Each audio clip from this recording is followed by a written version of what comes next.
Bangladesh cricket board বিসিবির কার্যালয়ে 2022-23 মৌসুমে দেশসেরা 15 ক্রিকেটারের হাতে শিক্ষাবৃত্তির অর্থ প্রাইম ব্যাংক প্রিপেইড কার্ডের মাধ্যমে তুলে দেন প্রাইম ব্যাংকের উপব্যবস্থাপনা পরিচালক নাজিম এ চৌধুরী।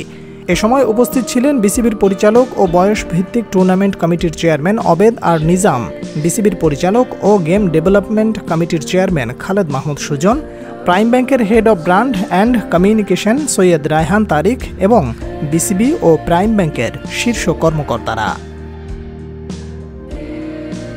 দেশীয় ক্রিকেটের সবচেয়ে বৃহৎ আয়োজন জাতীয় স্কুল ক্রিকেটের সঙ্গে 2015 সাল থেকে জড়িত আছে প্রাইম ব্যাংক লিমিটেড।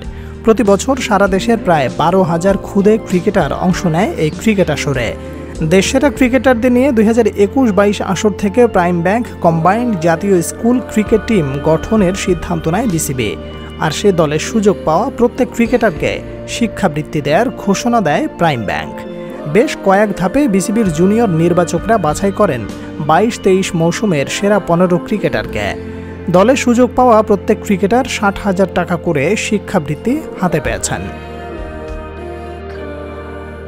বিসিবির মিডিয়া লাউঞ্জে অনুষ্ঠিত সংবাদ সম্মেলনে প্রাইম ব্যাংকের উপব্যবস্থাপনা পরিচালক নাজিম এ চৌধুরী বলেন, বাংলাদেশের ক্রিকেটের পাইপলাইন সমৃদ্ধ করতে বিসিবির উদ্যোগের পাশাপাশি থাকতে পেরে আমরা গর্বিত। প্রাইম ব্যাংক স্কুল ক্রিকেটের অনেকেই এখন জাতীয় পর্যায়ে দেশকে প্রতিনিধিত্ব করছে, অনেকেই পেশাদার ক্রিকেটার হিসেবে নিজেকে প্রতিষ্ঠিত করেছে। ক্রিকেটের পাশাপাশি সেরা ক্রিকেটাররা যেন পড়াশোনা চালিয়ে যেতে পারেন, সে কারণেই শিক্ষাবৃত্তি চালু করা হয়েছে।